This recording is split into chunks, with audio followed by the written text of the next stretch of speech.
You're all witnesses, she grinned, champagne flute raised high, the diamond bracelet I bought her catching every damn spotlight in the room. Consider this the official launch of both the firm and my freedom. That's when she handed me the red envelope. Blood red. On brand, I guess. The paper felt expensive, heavy. She didn't look at me when I opened it, just turned to the crowd like she was giving a TED talk. Inside, divorce papers. Dated last week. Some women marry for love, she purred. I married a test-run husband so I could build this. Laughter. Too loud. A couple guests even clapped, lawyers mostly, the kind that smell blood and billable hours. Someone whistled. I remember thinking how odd it was that I couldn't tell if it was a joke. But then again, what part of our life hadn't turned into a performance lately? She wore red. Of course she did. I didn't respond. Just looked down at the paper, folded it once and slid it back into the envelope. Tucked it into my jacket pocket. People watched, half expecting me to shout or flip a table. Instead, I smiled. Tight. Controlled. You could have snapped a ruler on the bridge of my nose with how straight I held my face. Then I raised my glass. Not to her, not to anyone, in that overpriced, faux sleek excuse for a law firm lobby, but to myself. Quietly. A toast no one noticed. They moved on quickly. That's how humiliation works in high-income circles. Rapid turnover, like appetizers. One moment you're the punchline, the next you're forgotten. I stood near the glass wall, looking out over the cityscape. Claire was swallowed by admirers, the red of her dress moving like a drop of wine in water. I thought about the 2 years I spent laying the groundwork for her dream, the seed money, the Shadow LLC, the networking introductions she called happy accidents. She never once asked where the money came from. She just assumed I'd keep giving. She always used to say, "You're not ambitious enough." That was her code for "I can walk all over you." But ambition doesn't always come dressed in ego and noise. Sometimes it's quiet, patient, like a chess player who already knows how the last 20 moves end. And if you've made it this far, do yourself and my team a favor. Subscribe. Sounds stupid, but more than 97% of the people who hear these stories never hit that button. Meanwhile, we bleed hours crafting them so you don't get the usual recycled revenge tropes. The support keeps us running, literally. I left the party exactly 10 minutes later. No goodbyes, no drama. I made a stop at the valet desk, tipped the kid $50, and slid behind the wheel of the car she didn't know I still legally owned. She drove the newer one these days, but this one, the old silver coupe, this one was always mine. When I pulled out of the parking garage, I didn't head home. I didn't head anywhere familiar. I drove to a quiet place, parked beneath an old oak tree, and opened my laptop. There it was, my side of the story. Not the marriage, not the firm. The real story. The one written in numbers, names, and power of attorney documents filed in jurisdictions Claire never once thought to check. She always joked I was the silent type. That silence? It wasn't emptiness. It was strategy. The house was quiet when I returned. No echoes of heels across hardwood, no overly perfumed air from her morning rituals, no jazz floating out of the smart speakers she never figured out how to sync. Just stillness, the kind that invites clarity, not grief. I took off my jacket, draped it over the kitchen chair she used to lecture me about, leather wrinkles, you know, and poured a glass of water from the fridge, not whiskey, not scotch. Water. Cold, clean, exact. My kind of drink. Upstairs, my office waited behind a locked door. The key was one of those old brass types, intentionally analog. Claire once laughed at it. What is this, 992? I never told her why I kept it that way. Digital locks can be overridden, muscle memory cannot. I sat down at my desk, turned on the lamp, not the overhead lights, and powered up the laptop. There was no desktop clutter, no family photos, no personalized wallpaper, just a navy blue login screen and a blinking cursor. The passphrase wasn't her name, it wasn't our anniversary. It was a phrase only I knew, something she never bothered to ask about during all our years together. Silent Engine 47. The dashboard loaded. I built it myself over 5 years. Not in a rush, not with any plan for betrayal, just preparation. Because I learned something early on in life. Never love anyone more than they love their own ambition. And Claire's ambition? It had teeth. The system was organized like a surgical tray. Investments, Holding companies, silent partnerships, offshoot LLCs, intellectual property clauses, royalty streams, all tucked beneath different shells. If you didn't know the architecture, it looked like chaos. But to me, it was symphonic. One tab glowed faintly yellow. Catalyst, Legal Group, Seed Flow. I clicked. Up came the numbers. Wire confirmations, escrow ledgers, asset breakdowns. The full anatomy of her success, veins and arteries I had fed from my own accounts, even the ones she never knew existed, and at the bottom of the screen a single option, grayed out unless conditions were met. Tonight they were met. Withdraw all funds. Total 19,840.15. I hovered over it for a moment, not out of hesitation but out of respect for myself. Click. The screen didn't flash or make a sound, no dramatic pop-up, just a loading wheel and a green check mark. Transaction in process. The next step was almost too easy. I picked up my phone, dialed the private line to my banker, Thomas. We'd spoken maybe 6 times in 10 years, and every one of those conversations started with the same sentence from him. Is this about Claire's firm again? Not tonight. Cancel all automatic distributions tied to account series 7, I said, effective immediately. A beat of silence, then, all of them? Yes. He didn't ask why. The good ones never do. That severed her funding, lease payments, utilities, payroll buffers, even her firm's coffee subscription. They all ran through pipelines I installed with auto drips to maintain liquidity without spooking her. It was the financial equivalent of a heartbeat monitor. I had just pulled the plug. I ended the call and sat back in my chair. I wasn't angry. Anger's noisy, clumsy, blunt. I was something sharper, something colder. Not revenge, not yet. This was correction. System recalibrating. Outside, the night hummed with insects and far-off tires over asphalt. Somewhere across the city, she was probably still basking in the applause, toasting herself for finally leveling up. But the floor she was standing on had already begun to crack, and soon the sound of it giving way would be deafening. I let the silence stretch. 1 hour. Then 2. I didn't check my phone, not even once. Airplane mode stayed on like a hotel privacy sign. Do not disturb the man, rewriting your reality. I wasn't hiding. I was waiting. There's a difference. After 2 hours of clean, detached stillness, emails handled, files archived, a small leftover steak reheated in the oven, I flipped the switch. Airplane mode off. The phone didn't vibrate. It convulsed, lit up like a dying star. I watched it tremble on the table, buzzing across the wood in sharp bursts, stopping only to reload its own panic. 38 missed calls. Then it refreshed. 80. A few seconds later, 106. By the time it stopped trying to keep up with itself, the screen simply read plus 99 missed calls. No point in counting anymore. It was a flood, not a list. The text followed, first from Claire. Babe, what did you do? Is this some kind of joke? Call me. Now. Then her assistant, Madison. I always liked Madison, bright girl, way too loyal for her own good. Hey, sorry to text this late. Something's wrong with the firm accounts. Claire's freaking out. Please advise. I didn't respond. Claire's tone changed quickly. You had no right. I swear to God, you're sabotaging me out of spite. I'll call the bank myself. Then a new voice. One I hadn't heard since the rehearsal dinner 8 years ago, her father. Alan Whitaker, former name partner at Whitaker & Rowe. He'd built half his fortune intimidating people over conference room tables. But now, we need to talk. Call me back, please. Don't make this ugly. Claire is upset, but this doesn't need to escalate. Then came the accountant, the one she'd insisted on hiring because he was young and hungry. He was also unlicensed. I warned her once, quietly. She smirked and said, "We'll grow together." Now his messages read like someone mid-heart attack. Where's the launch fund? Did you revoke access? Clients are emailing me. They think we lied about financing. I'll lose my license. Do something. Claire again, now leaning into desperation like it was perfume. Talk to me. Please, we can fix this. Let's just hit pause. You're not thinking clearly. Then the text that made me pause. If you don't respond, I'll assume you want this to go public. Is that what you want? For everyone to know what kind of man you really are? Interesting. The truth didn't scare me, but it clearly terrified her.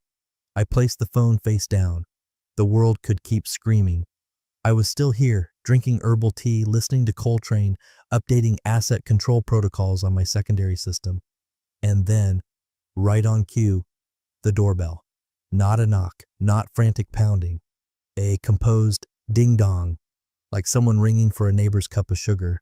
I didn't jump, didn't move right away, just glanced at the hallway, took one last sip, and rose. Walked slowly, like I had all the time in the world. Through the peephole, a man in a navy wool coat, thinning gray hair slicked back, standing with his hands folded like a funeral director. Alan. I took a breath, not deep, not shaky, just enough. I opened the door, didn't speak. He did. I know this looks bad, he said, tone measured like courtroom jazz, but you and I, we can be reasonable. I leaned against the frame, arms crossed. I always said Claire had a dramatic streak, he added with a soft chuckle. You know how she is under pressure. There it was, the deflection, the redirect, the let's not get emotional, let's be men pitch. I didn't answer, just kept my eyes on his, like I was waiting for the truth to arrive behind his lips. Fashionably late. We can sort this out quietly, he continued. You just got caught in the crossfire. She never meant to humiliate you. Ah, so he had seen the party footage. He looked at me like a man trying to pretend the water wasn't rising. Look, how about we reimburse your stake? Full amount. Clean break. You walk away whole, we restore the firm, and Claire, well, she learns a hard lesson. I smiled just a little. I didn't invest, I said. I built her. And I shut the door gently, with a click that echoed louder than any argument we could have had. Behind me, the silence returned, but it wasn't empty anymore. It was waiting. Alan stood in the doorway like he wasn't sure whether he was there as a father, a lawyer, or a man sent to mop up someone else's mess. His coat looked expensive but unbuttoned, like he'd rushed over without rehearsing his lines, which would be a first for him. I figured I'd come in person, he said, clearing his throat like it owed him money. It's easier to talk plainly. I didn't step aside to let him in, just leaned against the doorframe and waited. He hesitated, then gave me a conciliatory smile, the same one he used at networking events, back when Claire still introduced me as the man who keeps me grounded. He tried again. Listen, you just caught her at a bad moment. You know how Claire gets when she's under pressure. That launch was a lot. Big expectations, a lot of moving parts. I tilted my head. So that was pressure, not malice? He looked down, adjusted his cufflinks. Gold, etched. The kind he always wore when he wanted to remind someone that he still held courtrooms in his palm. You've got every right to be upset, he said finally. It was poorly judged, but Claire's young. She pushes boundaries, always has. You've been the patient one, what did she used to call you, foundation. That's not a bad thing. I almost laughed, not because it was funny, but because Alan still thought charm was currency here. She handed me divorce papers in front of a crowd. I said, voice low, on the night of her firm's launch, a firm I funded and built, quietly, over years. She regrets that, he lied too quickly. We all say things in the moment we don't mean. No, I said, you say things to test people. She did it to see if I'd roll over. I didn't. A pause, then the pitch. We're prepared to buy out your stake, full amount, with interest. You walk away whole, no blood on the floor. It was rehearsed, of course. He probably ran the numbers on the drive over, even called in a favor or two to move the capital quickly. Maybe he thought money would matter more to me than dignity. I didn't make an investment, I said quietly. I made her. His jaw clenched just slightly, like he didn't expect me to say it out loud. Or maybe he finally understood the scope of what was unraveling. Alan took a small step forward. This doesn't have to escalate. Think of the firm, the people counting on you. Counting on me? I said, arching a brow. Funny, because a few hours ago, your daughter made damn sure I didn't count at all. He opened his mouth, closed it, tried again. Claire's not evil, she's just transactional, I finished for him. Which is why she thought this would end with a signature and a party favor. But now she's learning what happens when the person she dismissed turns out to be the architect of her entire foundation. He didn't respond. Just stared at me like he was seeing something new, something uncomfortable. Maybe he was. Here's what's going to happen, I said. You're going to walk back to your car. You're going to tell Claire that the account's gone, the credit lines too, And while you're at it, remind her that the firm name is legally licensed through a dormant holding company I activated last night. He blinked.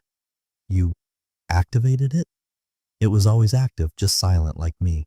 He was quiet now. No arguments. No scripts. And if she wants to argue, I added, tell her to find a lawyer, preferably one I didn't help put through law school. He looked tired, like a man who had finally accepted that the chessboard he thought he was playing on was actually someone else's entirely, one where he wasn't a player, just a piece. Alan gave a nod, tight, professional, the nod of a man retreating without calling it surrender. Then he turned and walked away, each step slower than the last. I shut the door behind him. No satisfaction, no glee, just the quiet, calculated cold of a man who stopped trying to be the better half and started becoming the sharper one. The morning headlines weren't front page, not yet, but they were loud in all the right places. Industry blogs, local legal forums, one boutique finance journal that loved sniffing out quiet chaos in shiny offices. The headline read, Catalyst Legal's launch capital privately sourced, source undisclosed.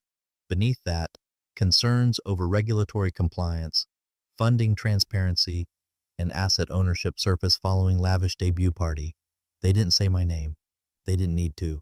Everyone who mattered in Claire's circle already knew exactly who held the purse strings.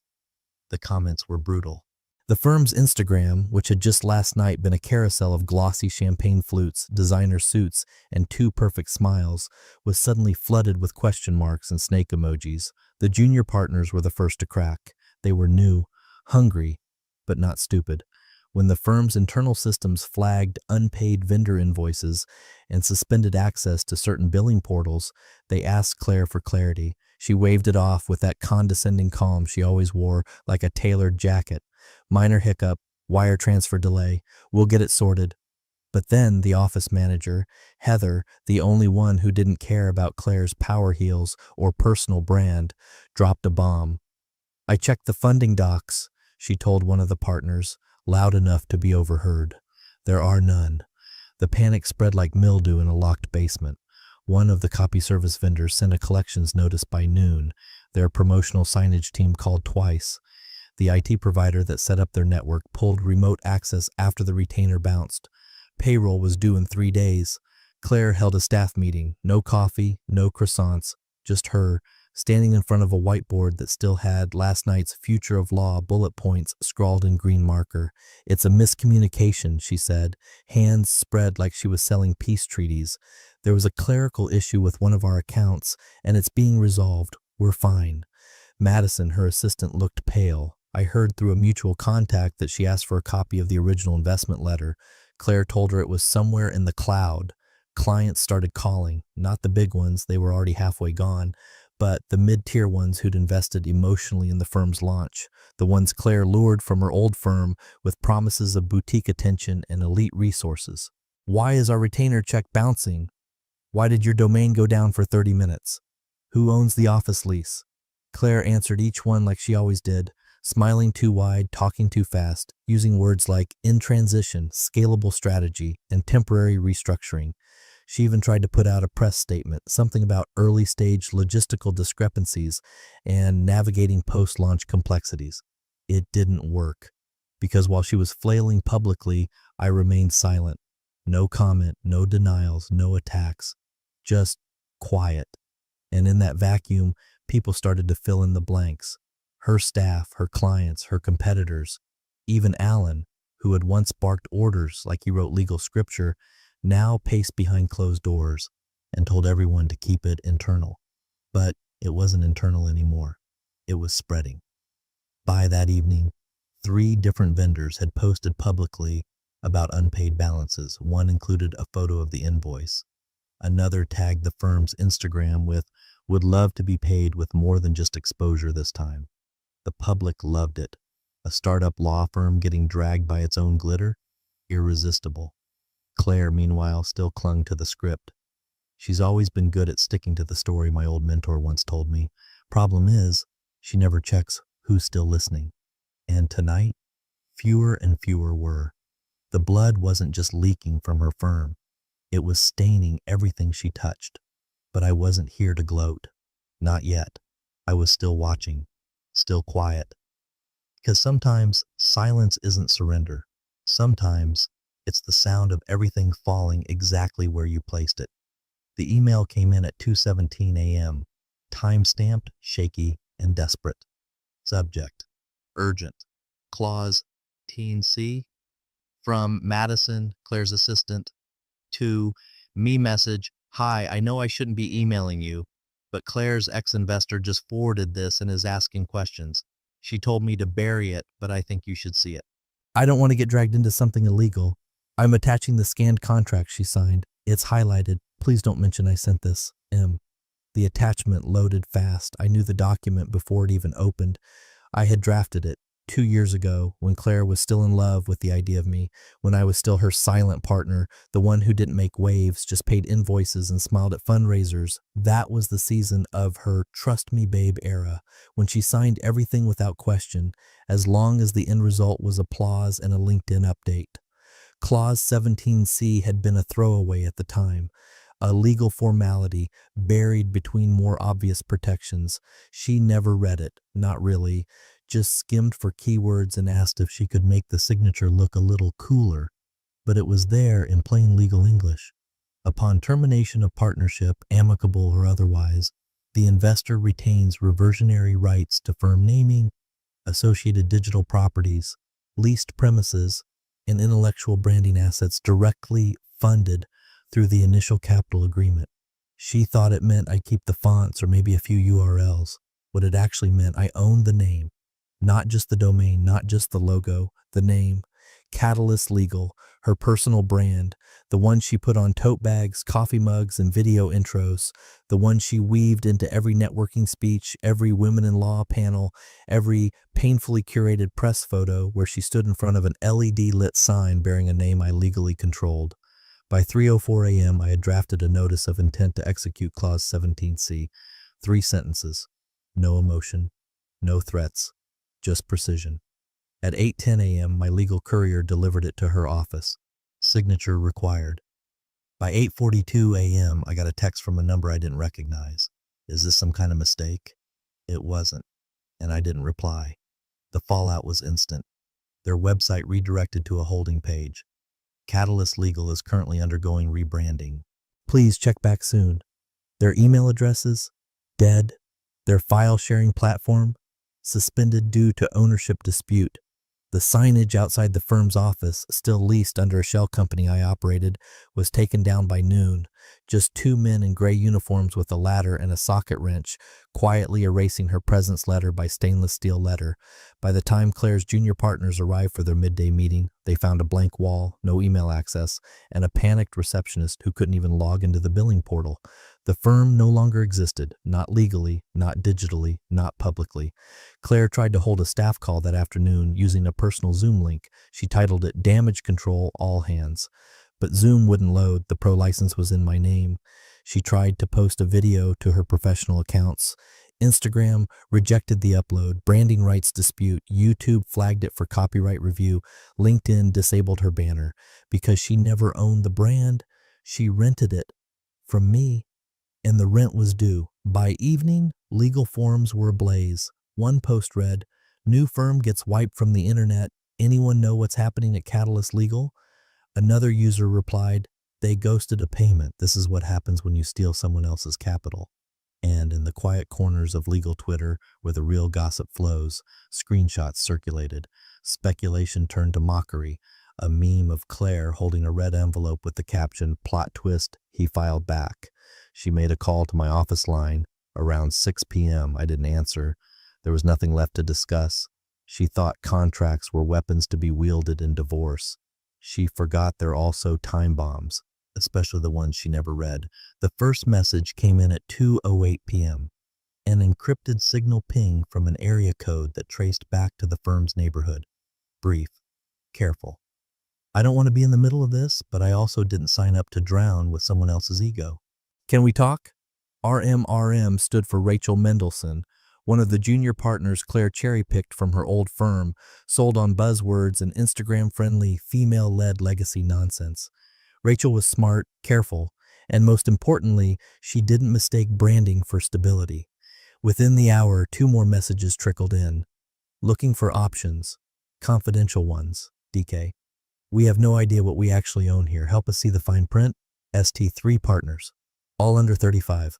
All sharp enough to see the floor cracking, but unsure how deep the drop went. I arranged a quiet meeting. No suits, no contracts, just coffee and clarity at a private suite I kept for precisely these kinds of conversations. They walked in like lawyers and left like survivors. I didn't pitch them anything. I laid it out. You can stay with a firm that no longer legally exists, with no name, no capital, no clients, and a reputation bleeding out in real time. Or you can walk now. Clean. No lawsuits. I'll front the capital, give you a real equity split, and let you build something with your names on the door, not just Claire's silhouette in every promo photo. I watched them each do the same calculation in their heads. The same one Claire never bothered to run. Loyalty costs and not everyone's willing to pay. They took 48 hours, out of respect, maybe guilt. But when they returned, they didn't bring hesitations. They brought signatures. By Friday morning, I filed the paperwork for a new firm under my holding company. True North LLP. Quiet launch. No press. No party. Just strategy. Claire arrived at her office later that day, already on edge. I wasn't there, of course, but I heard the story from the receptionist who quit that afternoon and sent me a LinkedIn request before she even cleared her desk. She walked into the conference room expecting to do damage control with her partners. Instead, she found 3 printed letters, signed, sealed, and left in a neat fan across the marble table. Each resignation was crisp, professional, surgical, each one copied to clients. Rachel's was the shortest, just 4 lines. I joined Catalyst Legal to build a future. That future no longer exists. My new firm will be reaching out to current clients for continuity options. Thank you for the opportunity. Claire didn't scream, apparently, didn't even sit down. She just stood there, blinking at the empty seats, the table, the silence.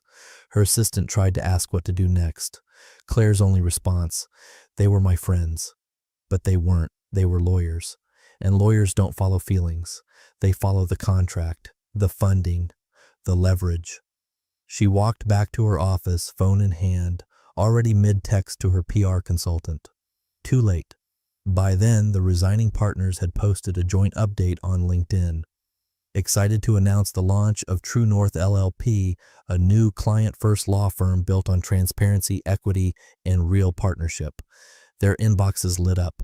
Clients followed, some out of loyalty, most out of fear. No one wants to be the last one clinging to a ship with no name. Claire tried to get ahead of it, fired off her own post about internal restructuring and celebrating growth in all forms. Comments were disabled within the hour. Behind the scenes, the worst part for her wasn't the betrayal. It was the shift in tone. For weeks, people had pitied her, called her bold, misunderstood, maybe a little reckless. Now they called her irrelevant. When your entire empire is built on charisma and control, silence isn't just defeat, it's erasure. And in that erased space, her former protégés were already painting over the walls. The scissors weren't gold. They weren't even new. Just matte black, functional, clean, deliberate, like everything else we'd built in just under 3 weeks. The lobby still smelled faintly of the old Catalyst candles, some bergamot ambition nonsense Claire had overpaid for. I had the janitorial team scrub the scent out twice. Didn't work. That kind of perfume lingers, like ego. But the wall behind reception, that was mine now. True North LLP white lettering. Concrete backing, no glitz, no drama, just permanence. The partners stood beside me, Rachel, Daniel, Simone, smiling without the strain Claire's branding team had drilled into them. Their suits weren't coordinated, their shoes didn't match colors, but they looked confident, free, like people who'd seen the worst parts of ambition and decided to build something better.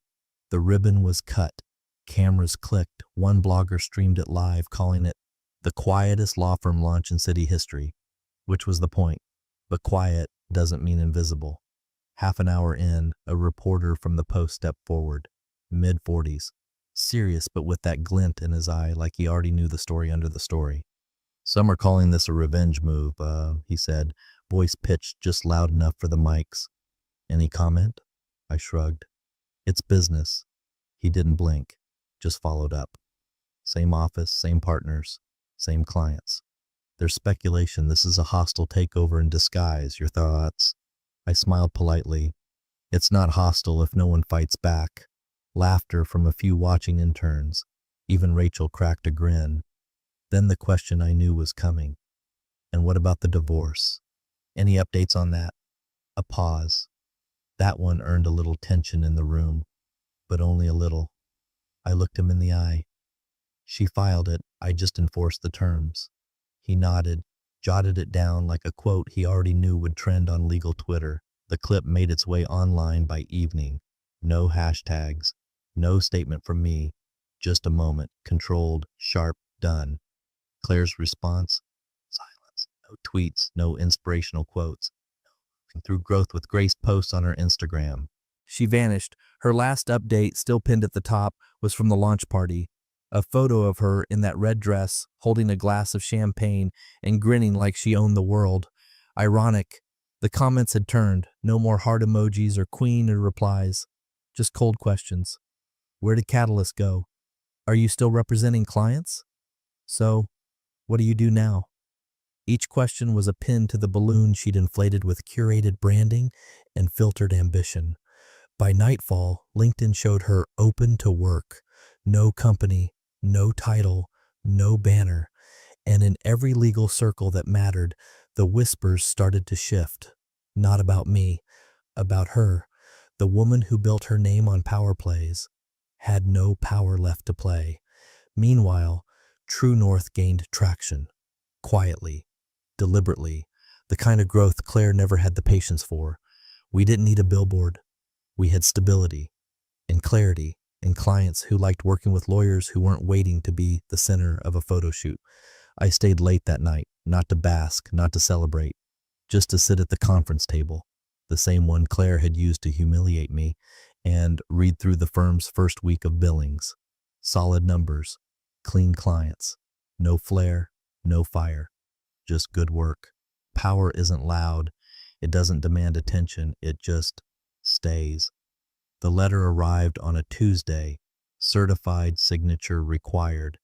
She signed for it herself, hands probably still trembling from her morning scroll through the wreckage of her public persona. What she expected inside, I'll never know. Maybe a final dig, maybe silence wrapped in symbolism. What she got was arithmetic, a single sheet of firm stationery, no cover letter, no pleasantries, just a line at the top, statement of financial contributions, rendered Claire Whitaker, 2011 to 2023, and then the list, not in paragraphs, not in accusations, just ledger-style clarity. 2011, LSAT Prep Course, 1-3-5, 2012, Tuition, First Year, University of Stanton Law, $24,050, 2013, Rent, Studio Apartment, Stanton Heights, 12 months, $15,600, 2014, Bar Prep Course, Hotel Stay, Meals, $3,000, 2015, Wardrobe, Starter Suits, Nordstrom, May Receipts, $2,087, 2016, website domain ClaireWhitakerLaw.com, $999, 2017, engagement party venue deposit, 2029-18, custom firm logo, pre-catalyst, initial freelance draft, $325 trademark filing, attorney's retainer, catalyst, tie $200, 20 first year hosting and back-end build, catalyst site, $1,140. 1. Legal marketing seminar airfare, hotel, Uber, $180, 22. Office furniture, couch, custom desk, 2 whiteboards, $320. 3. Launch party, partial fund, silent back-end clearing, $7 to $890, and on, 38 entries in total, each dated, sourced, cross-referenced with receipts she forgot I had.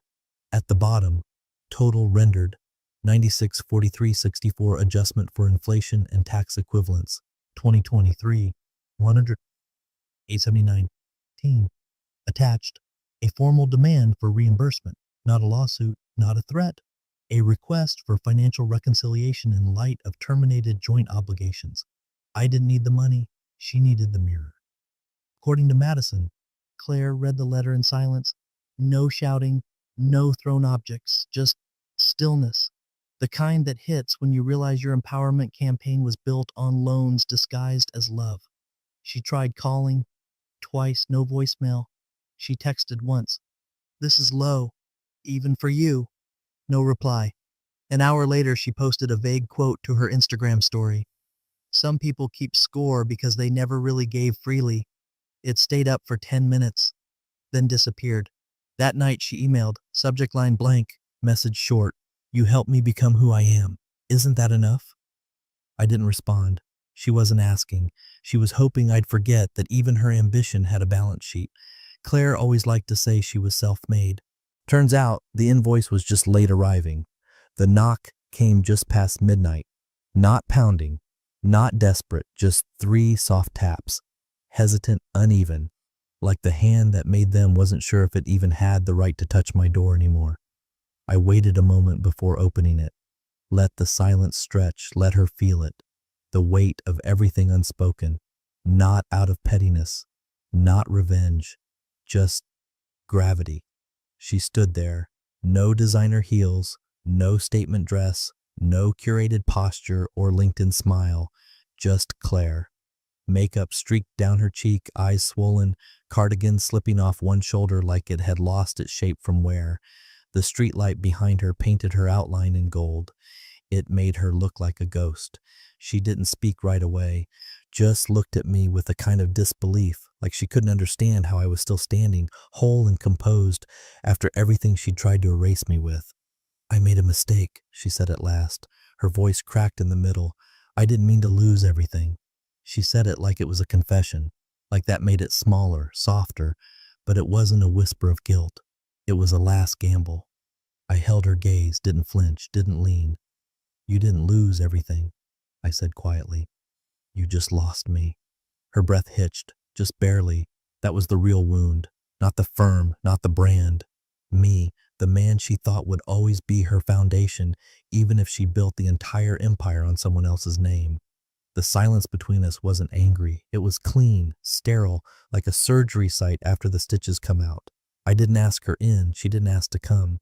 She just stood there, blinking slowly, as if the longer she stayed, the more likely I'd reach for the past we both knew wasn't buried, it was incinerated. Behind me, my new life waited. A wall of legal texts I actually enjoyed reading. Clean bourbon in a square glass. True North's launch folder open on the screen.